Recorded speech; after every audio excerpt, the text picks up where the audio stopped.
श्री गणेशाय नमः.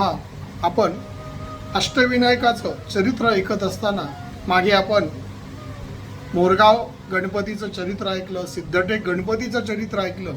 आता पाली येथील बल्लाळेश्वर गणपतीचं चरित्र ऐकणार आहोत. गणपतीच्या ज्या क्रमाने दर्शन घ्यायचे त्याच क्रमाने चरित्र सांगण्याचा प्रयत्न करत आहे. बल्लाळेश्वर नावाचा जो मुलगा होता, कल्याण या वैश्यपुत्रापासून तो झाला. त्याची आई इंदुमती आणि कल्याण या दोघांपासून हा बल्लाळ जन्माला आला. कारण ह्यांचं नाव बल्लाळ म्हणजे शरीराने बळकट असल्यामुळे त्याचं नाव बल्लाळ असं ठेवण्यात आलं. सगळ्या ब्राह्मणांच्या मुखातनं, संतांच्या मुखातनं त्याचं बल्लाळ हे नाव ठेवण्यात आलं. हळूहळू तो बल्लाळ मोठा होत गेला आणि सगळ्या मुलांना एकत्र करत रोज खेळण्यासाठी तो जात असे. आणि सगळे मुलं, कारण हा बल्लाळ अतिशय ज्ञानी होता, हुशार होता आणि गणेश भक्त होता विशेष करून. आणि त्यांनी सगळ्याला गणेश भक्तीचा महिमा करत करत सगळ्यांनी त्याला अग्रणी म्हणजे नेता बनवल्यासारखं बनवलं होतं. आणि सगळेजण मुलं जंगलामध्ये लांब जाऊन गणपतीची उपासना करत होते. दगडाचाच गणपती, त्याला सेंदूर लावला, यथाशक्ती गणपतीचं पूजन करत होते.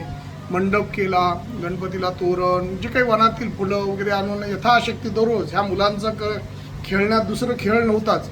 गणपतीची पूजा करायची, दररोज वेगवेगळे फुलं आणायचे.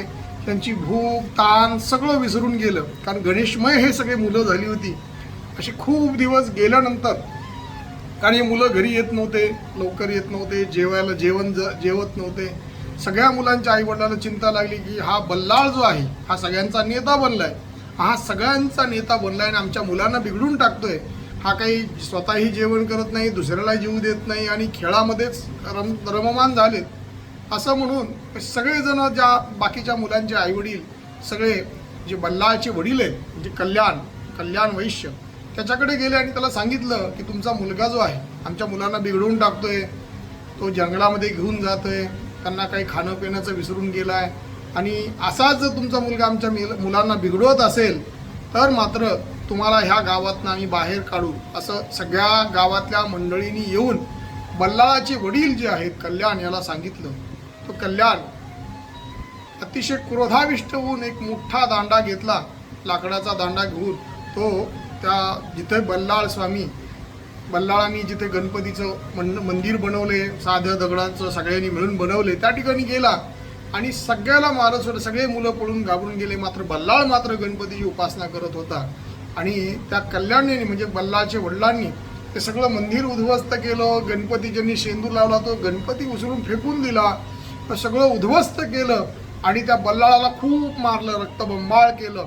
आणि रक्तबंबाळ पण एका झाडाला बांधले, दोरीनी बांधले आणि त्याला सांगितलंय आता तू काही गावात येऊ नको, तू गावात आला असता तुझा मृत्यू निश्चित आहे, तुला हे बांधलेलं आहे, तुझा गणपतीची उपासना करतोयस ना, गणपतीला बोलव, त्याला सोडव म्हणा, तू इथून कुठं जायचंय तिथं जा. अशा पद्धतीने त्या वडिलांनी त्याला खूप मारून दोरीने त्या झाडाला बांधले.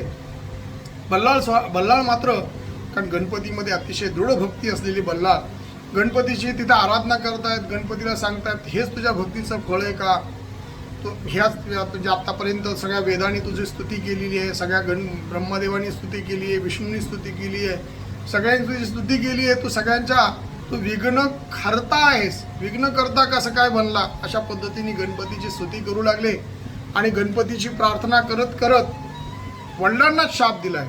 म्हणजे त्यांनी सांगितलंय तुझं खरंच महत्त्व असेल तर ज्यानं हे मंदिर उद्ध्वस्त केले, ज्यांनी गणपतीची मूर्ती पाण्यात फेकून दिलेली आहे, अशा व्यक्तीला अंधत्व यावं, मुकबधिरत्व यावं, शरीर त्याचं रक्ताने माखावं, रक्तबंबाळ व्हावं, अशा पद्धतीने त्यांनी शाप दिला आपल्या वडिलांना. दोरीत बांधले असतानाच तिथे गणपतीची त्या दोरीत बांधत असताना गणपतीची यथासांग भक्ती करत आहेत.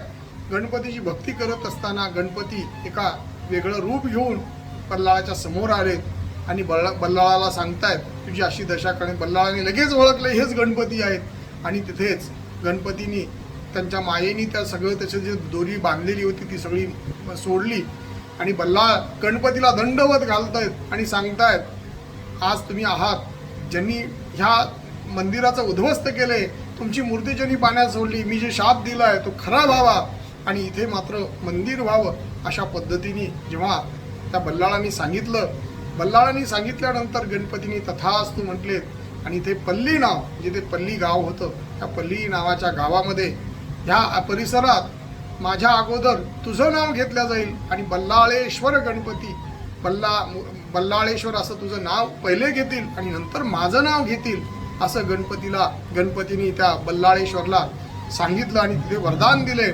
इकडे. आणि त्याच ठिकाणी बल्लाळ यांनी सांगितलंय की इथेच तुमचं मंदिर व्हावं, इथे तुमचं चांगल्या पद्धतीने लोकांनी इथे येत राहावं, विनायक चतुर्थी भाद्रपद चतुर्थीला गावाची प्रदक्षिणा व्हावी आणि या पल्ली गावाचं महत्त्व वाढावं, असं बल्लाळेश्वरांनी सांगितलं. म्हणून तिथे तिसरा जो गणपती आहे तो बल्लाळेश्वर, हा गणपती बल्लाळ या भक्ताच्या नावापुढे नावानीच जागृत आहे. आणि ह्या बल्लाळेश्वर गणपतीचं तिसऱ्या क्रमाने दर्शन घ्यावं, त्याच्यानंतर आपल्या आईला आणि वडिलाला शापमुक्त, पुढच्या जन्मामध्ये शापमुक्त होताल असं वरदान पण आईवडिलाला दिलंय, आईवडिलांची मुक्ती केलेली आहे. आणि अशा ह्या गणेश महात्म्य आपण ऐकत असताना आवर्जून गणपतीचे हे त्या क्रमाने, जे सुरुवातीला सांगितलेल्या क्रमाने दर्शन घ्यावं आणि गणपतीची महिमा आपण जागृत करू, गणपतीला नतमस्तक व्हावं, आपल्या सगळ्या अडचणी दूर होतील. जय श्रीराम.